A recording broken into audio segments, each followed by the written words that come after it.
എല്ലാ സജ്ജനങ്ങൾക്കും നമസ്കാരം. ഞാൻ ഇന്ന് വീണ്ടും ഒരു പുതിയ വിഷയവുമായി നിങ്ങളെ സമീപിക്കുകയാണ്. വിഷയം മറ്റൊന്നുമല്ല, കലിയുഗത്തിൻ്റെ രുദ്രാവതാരമായ ശ്രീ നാരായണ ഗുരുദേവൻ. ആ ഗുരുദേവനെ പലരും പല രീതിയിലാണ് ചിത്രീകരിക്കുന്നത്. അദ്ദേഹം സനാതനധർമ്മത്തിൻ്റെ സന്യാസി അല്ല എന്ന് ചിത്രീകരിക്കുന്ന രാഷ്ട്രീയ കോമരങ്ങൾ. ശിവഗിരിയിൽ അദ്ദേഹത്തിൻ്റെ സമാധി സ്ഥലത്ത് നിന്നുകൊണ്ട് തന്നെ പറയുന്നു അദ്ദേഹം ഹിന്ദു സനാതനധർമ്മ സന്യാസിയല്ലെന്ന്. അത് ശരിയോ തെറ്റോ അതിനെക്കുറിച്ച് വളരെ വിശദമായി ചിന്തിക്കേണ്ടിയിരിക്കുന്നു. പക്ഷേ അദ്ദേഹത്തിൻ്റെ കൃതികളെല്ലാം പഠിച്ചാൽ, അദ്ദേഹത്തിൻ്റെ ജീവിതത്തിലെ ചെയ്തികളെല്ലാം പഠിച്ചാൽ അദ്ദേഹം കലിയുഗതരത്തിൻ്റെ ആയ ഒരു അവതാരമൂർത്തിയായി, സാക്ഷാൽ രുദ്രാവതാരമായി അദ്ദേഹത്തെ നമുക്ക് കാണാൻ കഴിയും. കാരണം അദ്ദേഹത്തിൻ്റെ കൃതികൾ തന്നെ അതിന് ഉദാഹരണമാണ്. അദ്ദേഹം 61 കൃതികളാണ് രചിച്ചിട്ടുള്ളത്. നമുക്ക് ആ കൃതികൾ ഏതൊക്കെയെന്ന് നമുക്കൊന്ന് ആദ്യമൊന്ന് നോക്കി കണ്ണോടിച്ചു പോകാം.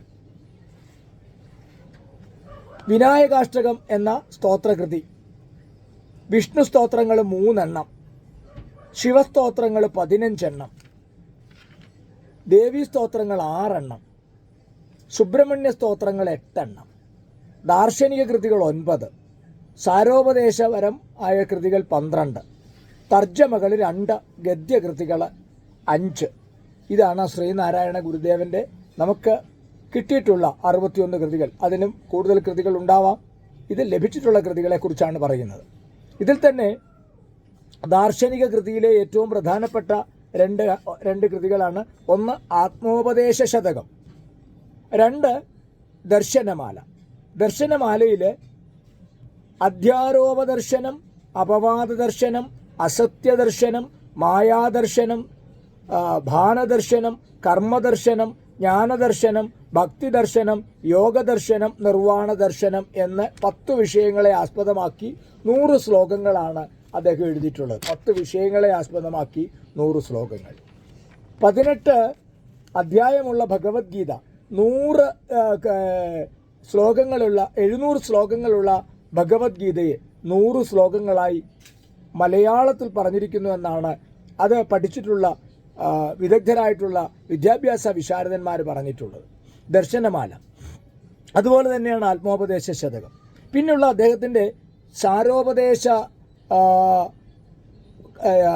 പരമായ കൃതികൾ അത് 12 അതിലേറ്റവും ഉദാത്തമായത് ജീവകാരുണ്യ പഞ്ചകം എന്ന കൃതിയാണ്. ജീവകാരുണ്യ പഞ്ചകത്തിൽ ശ്രീനാരായണ ഗുരുദേവൻ പറയുന്നു, എല്ലാവരും ആത്മസഹോദരരെന്നല്ലേ പറയേണ്ടിത് ഓർക്കുകിൽ നാം, കൊല്ലുന്നതും എങ്ങനെ ജീവികളെ തെല്ലും കൃപയേറ്റു ഭുജിക്കിലതും. നോക്കൂ, അദ്ദേഹം എന്താണ് അവിടെ വിഭാവനം ചെയ്തിരിക്കുന്നത്? എല്ലാവരും ആത്മസഹോദര സർവഭൂതാനാം ഹിതേ, സർവചരാചരങ്ങളും സഹോദരങ്ങളാണെന്ന് വിശ്വസിക്കുന്ന പറയുന്ന നമ്മളെ കൊല്ലുന്നതും എങ്ങനെ ജീവികളെ തെല്ലും കൃപയറ്റു ഭുജിക്കയതും. അതിൻ്റെ ജീവകാരുണ്യ പഞ്ചകത്തിൽ പറഞ്ഞിട്ടുള്ള കാര്യമാണ് അല്ലേ? അതുപോലെ തന്നെ ജീവകാരുണ്യ പഞ്ചകത്തിലെ ഒരു ശ്ലോകം കൂടി നോക്കിയോളൂ. കൊല്ലായിൽ അവൻ ഗുണമുള്ള പുമാൻ, അല്ലായിൽ മൃഗത്തോട് തുല്യനവൻ, കൊല്ലുന്നവനില്ല ശരണ്യത മറ്റെല്ലാവക നന്മയുമാർന്നിരിക്കലും. എല്ലാ നന്മകളുമുള്ള മനുഷ്യനാണെങ്കിലും ഒരു ജീവിയെ ഹിംസിക്കുന്നവൻ മൃഗതുല്യനാണെന്ന് ഗുരുദേവൻ പറയുന്നു. ശ്രീനാരായണ ഗുരുദേവനെ കുറിച്ചാണ് ഞാൻ പറയുന്നത്. അദ്ദേഹം എഴുതിയ കൃതികളെക്കുറിച്ചാണ് പറയുന്നത്. അനുകമ്പാദശകത്തിൽ കുറച്ചുകൂടി കടന്ന് അദ്ദേഹം പറയുന്നു, ഒരു പീഡ എറുമ്പിനും വരുത്തരുതെന്നുള്ള അനുകമ്പയും സദാ കരുണാകര നൽകുക ഉള്ളിൽ നിൻ തിരുമൈ വിട്ടകലാതെ ചിന്തയും. എൻ്റെ ഭഗവാനെ, ഒരു പീഡ എറുമ്പിനും വരുത്തരുത് എന്ന ചിന്ത എനിക്കുണ്ടാവണം.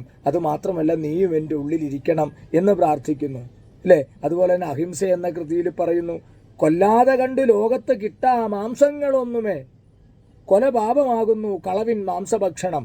ഇത് പറഞ്ഞതും ഗുരുദേവനാണ്. മാംസമുണ്ടാവതും പ്രാണിവധവും പീഡനങ്ങളും മനസ്സിലോർത്തു വിടുവിൻ മാംസഭക്ഷണമാകവേ.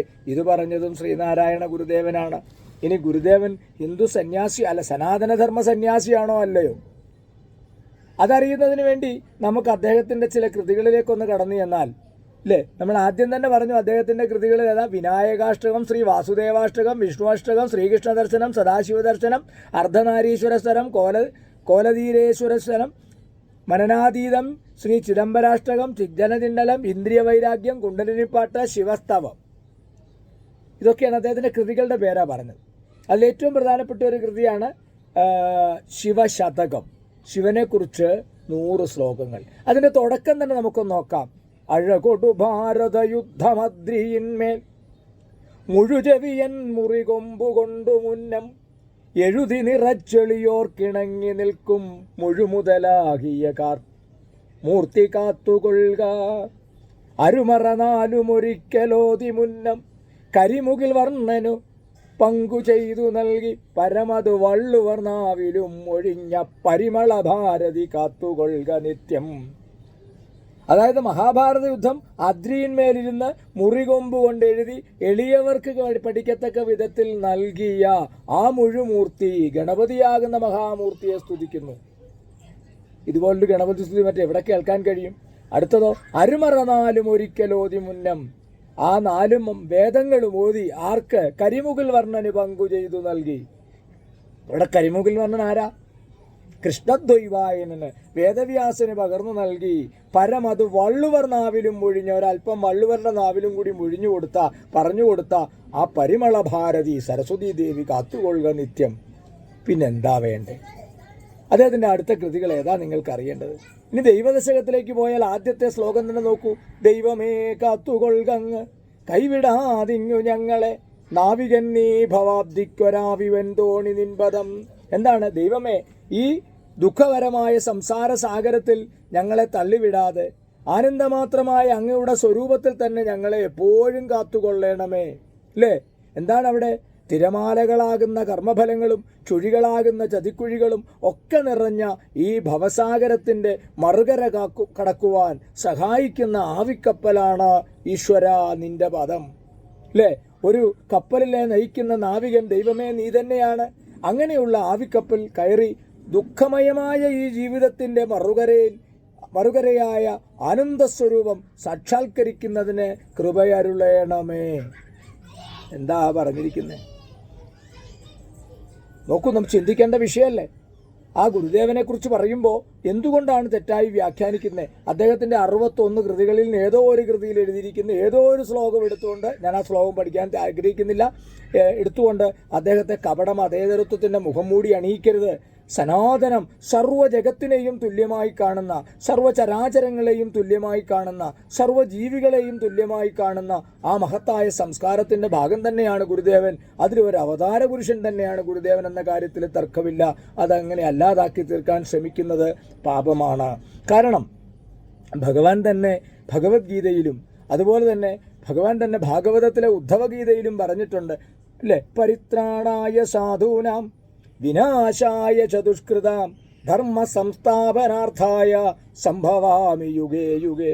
പരിത്രാണായ സാധൂനാം, സാധുജനങ്ങളെ പരിത്രാണനം ചെയ്യാനും, വിനാശായ ചതുഷ്കൃതാം, ചതുഷ്കൃതങ്ങളെ ഇല്ലായ്മ ചെയ്യാനും, ധർമ്മ സംസ്ഥാപനാർത്ഥായ, ഈ ധർമ്മത്തെ പുനഃസ്ഥാപിക്കാനും, സംഭവാമി യുഗേ യുഗേ, ഞാൻ വീണ്ടും വീണ്ടും ഓരോ കാലഘട്ടത്തിലും ഓരോ രൂപത്തിൽ ഞാൻ അവതരിച്ചു കൊണ്ടിരിക്കും. അങ്ങനെ ഒരു അവതാര പുരുഷൻ ആ കാലഘട്ടത്തിൽ നമുക്ക് ഒന്ന് വിശകലനം ചെയ്താൽ, സ്വാമി വിവേകാനന്ദൻ കേരളത്തിലെത്തി കേരളം ഒരു ഭ്രാന്താലയമാണെന്ന് പറഞ്ഞിട്ട് പോയതിന് തൊട്ടടുത്തതാ നിമിഷങ്ങളിൽ ഉള്ളിൽ തന്നെ ആ കേരളത്തെ ഒരു ദൈവത്തിൻ്റെ നാടാക്കി മാറ്റാൻ വേണ്ടി പരിശ്രമിച്ച സാമൂഹ്യ നവോത്ഥാന നായകന്മാരിലെ പ്രധാനിയായിരുന്നു ശ്രീനാരായണ ഗുരുദേവൻ. അതല്ലേ ഒരു അവതാര പുരുഷൻ എന്ന് പറഞ്ഞാൽ? കാലഘട്ടത്തിനനുസരിച്ച് സനാതനധർമ്മത്തിൽ വന്ന മൂല്യച്യുതികളെ ഇല്ലായ്മ ചെയ്ത് ധർമ്മത്തെ പുനഃസ്ഥാപിക്കാനായി എത്തിയ അവതാര പുരുഷൻ. യാതൊരു സംശയവുമില്ല, അദ്ദേഹം 34ഓളം ക്ഷേത്രങ്ങൾ പ്രതിഷ്ഠിച്ചിട്ടുണ്ട്. ഒരൊറ്റ ക്ഷേത്രത്തിലും കുരിശോ ചന്ദ്രക്കലയോ പ്രതിഷ്ഠിച്ചിട്ടില്ല എന്നുള്ളതാണ് പരമമായ സത്യം. അദ്ദേഹം പ്രതിഷ്ഠിച്ച ക്ഷേത്രങ്ങളിൽ 3 ക്ഷേത്രങ്ങളിലെ കണ്ണാടി പ്രതിഷ്ഠയാണ്. അത് തത്വമസി എന്ന, അല്ലെങ്കിൽ അഹം ബ്രഹ്മാസ്മി, അല്ലെങ്കിൽ അദ്വൈതം അതിനെ പ്രകീർത്തിക്കുന്നതാണ് ആ കണ്ണാടി പ്രതിഷ്ഠ. അതിനെ അർത്ഥവത്താക്കുന്നതാണ് ആ കണ്ണാടി പ്രതിഷ്ഠ. ബാക്കി എല്ലായിടത്തൊക്കെ ശിവനെയും സുബ്രഹ്മണ്യനെയും ദേവിയെയും ഒക്കെയാണ് അദ്ദേഹം ധാരാളമായി പ്രതിഷ്ഠിച്ചിട്ടുള്ളത്. ചില ക്ഷേത്രങ്ങളിൽ ഈ അടുത്ത കാലത്തൊരു പ്രഭാഷണം നടത്തുന്ന ഒരാൾ പറഞ്ഞു, ഗുരുദേവൻ ക്ഷേത്രങ്ങളിലെ വിഗ്രഹങ്ങളൊക്കെ പറിച്ചെറിഞ്ഞു എന്ന്. അത് കഴിഞ്ഞ് അടിയനായിരുന്നു സംസാരിക്കാൻ അവസരം കിട്ടി. ഞാൻ അദ്ദേഹത്തോട് ചോദിച്ചു ഏത് ക്ഷേത്രമാണ്, അത് അദ്ദേഹത്തിന് അറിയത്തില്ല. എന്നാൽ ഞാൻ പറഞ്ഞു കൊടുത്തു, എനിക്കറിയാം. മണ്ണന്തല ദേവീക്ഷേത്രത്തിൽ ശ്രീനാരായണ ഗുരുദേവൻ എത്തുമ്പോൾ അവിടെ മത്സ്യവും മാംസവും മദ്യവും മാംസവും ഒക്കെ വെച്ച് ദേവിക്ക് പൂജിക്കുന്നു. ഇതിവിടെ വേണ്ട എന്ന് പറഞ്ഞുകൊണ്ട് അദ്ദേഹം ആ വിഗ്രഹം എടുത്ത് പറിച്ചു കളഞ്ഞു. പക്ഷേ 7 ദിവസം ആ ക്ഷേത്രസന്നിധിയിൽ താമസിച്ച് ആ ക്ഷേത്രത്തിൽ പുനഃപ്രതിഷ്ഠ നടത്തി മണ്ണന്തല ദേവീസ്തവവും എഴുതി കൊടുത്തിട്ടാണ് ഗുരുദേവൻ അവിടുന്ന് പോയത്. പിന്നുള്ളത് കോലത്തുകര ശിവക്ഷേത്രമാണ്. കോലത്തുകര ക്ഷേത്രത്തിൽ ശ്രീ നാരായണ ഗുരുദേവൻ ചെല്ലുമ്പോൾ അവിടെ കാളിക്ക് കുരുതി നടക്കുന്നു, മൃഗക്കുരുതി നടക്കുന്നു, മൃഗം വെട്ടി കുരുതി നടക്കുന്നു. അദ്ദേഹം പറഞ്ഞു, ചോര കുടിക്കുന്ന കാളി ഇനി വേണ്ട നമുക്ക്. അദ്ദേഹം പറഞ്ഞാണ് പരസ്യമായിട്ട്, ചോര കുടിക്കുന്ന കാളി ഇനി നമുക്ക് വേണ്ട, സത്യം ശിവം സുന്ദരം, അതുകൊണ്ട് ആ സുന്ദരമായ ശിവം മതി എന്ന് പറഞ്ഞുകൊണ്ട് ആ ക്ഷേത്രത്തിൽ ശിവനെ പ്രതിഷ്ഠിച്ചത് നമുക്കറിയാം. ആ ശിവപ്രതിഷ്ഠ നടക്കുന്നിടത്തു നിന്നാണ് ശ്രീനാരായണ ഗുരുദേവന് തൻ്റെ പ്രിയ ശിഷ്യനായ കുമാരനാശാനെ ലഭിച്ചതും. ആ കഥയും നമുക്കറിയാം. നമുക്ക് വേണമെങ്കിൽ അതും നോക്കാം. തിരുവനന്തപുരത്ത് കുളത്തൂരിലെ കോലത്തുകര, അത് ഭദ്രകാളി ക്ഷേത്രമായിരുന്നു. അതാണ് 1893 ഗുരുദേവൻ ഇവിടെ ഭദ്രകാളി പ്രതിഷ്ഠ മാറ്റി ശിവപ്രതിഷ്ഠ നടത്തി. കോലതീരേശ സ്തവം എന്ന പുസ്തകവും എഴുതി അവർ സമർപ്പിക്കുകയുണ്ടായി. ഈ പ്രതിഷ്ഠാ സമയത്ത് അവിടെ കായിക്കര തൊമ്മൻ വിളാകത്ത് നാരായണൻ പെരുങ്കുടിയും മകൻ 20 വയസ്സുകാരൻ കുമാരവും ഉണ്ടായിരുന്നു. ഇതൊരു പക്ഷേ ദിവ്യദൃഷ്ടിയോടെ ശ്രീനാരായണ ഗുരുദേവൻ കണ്ടിരിക്കാം. ആ പ്രതിഷ്ഠയ്ക്ക് ശേഷം ഗുരുദേവൻ 2 വരി കവിത അവിടെ കുറിച്ചിട്ടു. ഇത് ശേഷം പൂരിപ്പിക്കാൻ സദസ്സിനോട് ആവശ്യപ്പെട്ടു. അദ്ദേഹത്തിന് കുമാരുവിനെ കണ്ടെത്തണമായിരുന്നു. അതുകൊണ്ടാണ് ഞാൻ പലപ്പോഴും അവതാര പുരുഷൻ തന്നെ പറഞ്ഞത്. കാരണം അദ്ദേഹത്തിന് കുമാരുവിനെ കണ്ടെത്തണം. അതിനുവേണ്ടി അദ്ദേഹം 2 വരി കവിത എഴുതിയിട്ടു. ഇത് ബാക്കി കുറിക്കാൻ പറഞ്ഞു. അവിടെ നിന്ന് ആരും കുറിച്ചില്ല. പക്ഷേ ആ 20കാരനായ കുമാരു അവിടെ അദ്ദേഹം എഴുതിയിട്ടത് ഇങ്ങനെയാണ്: കോലത്തുകര കുടികൊണ്ടരുളും ബാലപ്പിറ ചൂടിയ വാരിധിയെ. അതിൻ്റെ ബാക്കി ആ 20കാരൻ യുവാവ് പൂരിപ്പിച്ചു: കാലൻ കനിവറ്റു കുറിച്ചു വിടുന്നോലപ്പടി എന്നെ അയക്കരുതേ. അങ്ങനെയാണ് കുമാരുവിനെ ഗുരുദേവൻ സ്വന്തമാക്കുന്നത്. അപ്പം ഞാനീ പറഞ്ഞു വരുന്നതിൻ്റെ അർത്ഥം അദ്ദേഹത്തിൻ്റെ ഉള്ളിലെ ആ അവതാര പുരുഷനെ കാണാൻ ശ്രമിക്കണം. അതുപോലെ തന്നെയാണ് ഇവിടെ കർണാടകയിലുള്ള ഗോകർണനാഥ ക്ഷേത്രം. അവിടെ പ്രതിഷ്ഠയ്ക്കെത്തിയ സമയമാണ്. അവിടെ അദ്ദേഹം കാപ്പി കുടിച്ചിങ്ങനെ വിശ്രമിച്ചുകൊണ്ടിരിക്കുമ്പോൾ അവിടുത്തെ ഈടിക നേതാവിൻ്റെ മകള് ഗുരുദേവൻ്റെ അടുത്തെത്തി കുറേ നേരം ആ കുട്ടി ഇരുന്നു. എന്നോട് ഒത്തിരി കാര്യങ്ങൾ ഗുരുദേവൻ ചോദിച്ചാലും മിണ്ടാതിരുന്നപ്പോൾ അതിൻ്റെ അച്ഛൻ പറഞ്ഞു, അവൾ വർത്തമാനം പറയില്ല, അവൾ മൂകയാണോ എന്ന് പറഞ്ഞു. ഉടൻ തന്നെ ഗുരുദേവൻ കുടിച്ചുകൊണ്ടിരുന്ന കാപ്പി അല്പം ആ കുട്ടിയുടെ വായിലേക്ക് ഒഴിച്ചു കൊടുത്തിട്ട്, മോൾ എന്താ കുടിച്ചേ എന്ന് ചോദിച്ചു. കുട്ടി വളരെ ലാഘവത്തോട് പറഞ്ഞു, ഞാൻ കാപ്പിയാണ് കുടിച്ചത് എന്ന് പറയുകയും അങ്ങനെ ആ കുട്ടി സംസാരശേഷി വീണ്ടെടുത്തു. അതുകൊണ്ട് തന്നെ അവിടെ ഗുരുദേവൻ്റെ നടയിൽ ഇപ്പോഴും കാപ്പിയാണ് പ്രസാദം. ഇതൊക്കെ നമ്മൾ അദ്ദേഹത്തെക്കുറിച്ച് മനസ്സിലാക്കണം. പിന്നെ മനസ്സിലാക്കണമെങ്കിൽ നേരെ അങ്ങ് അരുവിക്കരയിൽ ചെന്നാൽ മതി. അരുവിപ്പുറത്ത് ഗുരുദേവൻ പ്രതിഷ്ഠിച്ച ശിവരൂപം അല്ലേ, നെയ്യാറിൽ നിന്ന് മുങ്ങിയെടുത്ത ആ ശില ഒരു പാറപ്പുറത്തേക്കാണ് പ്രതിഷ്ഠിച്ചത്. സാധാരണ പ്രതിഷ്ഠ കഴിഞ്ഞാൽ 12 വർഷത്തിലൊരിക്കൽ അവിടെ അഷ്ടബന്ധ കലശം നടത്തേണ്ടതാണ്. പക്ഷേ ഇദ്ദേഹം പാറപ്പുറത്തൊരു പാറയെടുത്ത് പ്രതിഷ്ഠിച്ചു. ആ പാറയോട് ചേർന്ന് പോയി, ഇപ്പോഴും അനങ്ങില്ല, അത്രമാത്രം ഉറച്ചുപോയി. ആ പാറയോട് ഉരുകിച്ചേർന്നിരിക്കുന്നു. ഇതൊക്കെ അദ്ദേഹത്തിൻ്റെ മഹത്വങ്ങളല്ലെങ്കിൽ പിന്നെ എന്താണ്? ഒരു കാലഘട്ടത്തിൽ ഒന്ന് ഉറച്ച് സംസാരിച്ചാൽ ആ വ്യക്തിയെ കണ്ടത്തിൻ വരമ്പത്ത് ചവിട്ടിത്താഴ്ത്തുന്ന കാലഘട്ടത്തിലാണ് ആ കൃശഗാത്രനായ ആ യുവാവ്, ആ ശ്രീനാരായണ ഗുരുദേവൻ ഈ പ്രപഞ്ചത്തെ മുഴുവൻ, ഈ കേരളത്തിൻ്റെ സാമൂഹ്യ വ്യവസ്ഥയെ മുഴുവൻ മാറ്റിമറിച്ചുകൊണ്ട് ഒറ്റയ്ക്ക് പോരാടിയത്. അത് തന്നെ ഒരു തെളിവല്ലേ? പക്ഷേ ഇതൊക്കെ മറച്ചു പിടിച്ചുകൊണ്ട് അദ്ദേഹത്തിൻ്റെ പ്രാധാന്യത്തെ ഇല്ലാതാക്കി ഒരുപറ്റ ആൾക്കാർ അദ്ദേഹത്തിൻ്റെ ആ മഹത്വത്തെ ഇല്ലാതാക്കാനുള്ള ശ്രമത്തിൻ്റെ ഭാഗമായി പല പ്രകാരത്തിലുള്ള പ്രചാരങ്ങൾ നടത്തിക്കൊണ്ടിരിക്കുന്നു.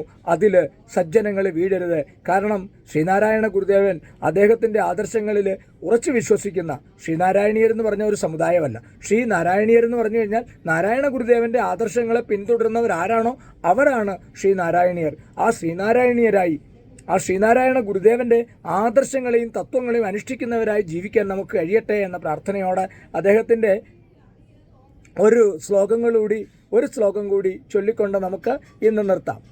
ഈ ശ്ലോകം തന്നെ നമ്മളിലെ അറിവില്ലായ്മയെ തന്നെ കാട്ടിത്തരികയാണ്.